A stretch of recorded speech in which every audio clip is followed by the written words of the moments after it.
अजित पवारांनी पुन्हा एकदा भाजपवर टीका केलेली आहे। भाजपनं पिंपरी चिंचवड मनपाला कर्जामध्ये लोटलं, कुत्र्याच्या नसबंदीतही भाजपनं पैसे खाल्ले, मनपावर 4000 कोटींचा बोजा टाकला।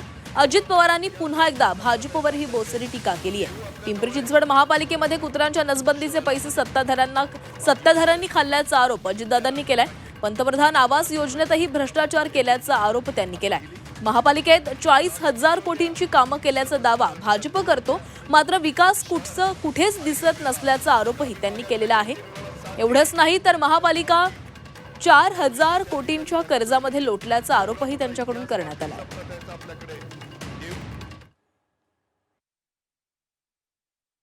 अरे कुठं तुम्ही पैसे काढावेत? कुत्र्याच्या नसबंदीमध्ये पैसा काढ। अरे काय जनाची नाही तर मनाची राव, हे कुठलं कारभार चाललेला आहे? अशा पद्धतीच्या या समस्यांनी केल्या।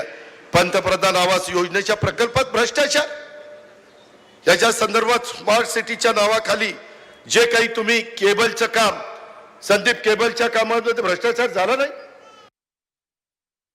की ज्यांनी महानगरपालिकेच्या ठेवी मोडल्या आणि महानगरपालिकेला कर्जबाजारी केलं, कर्जाच्या खाईत तुमच्या माझ्या महानगरपालिकेला लोटण्याचं काम केलं।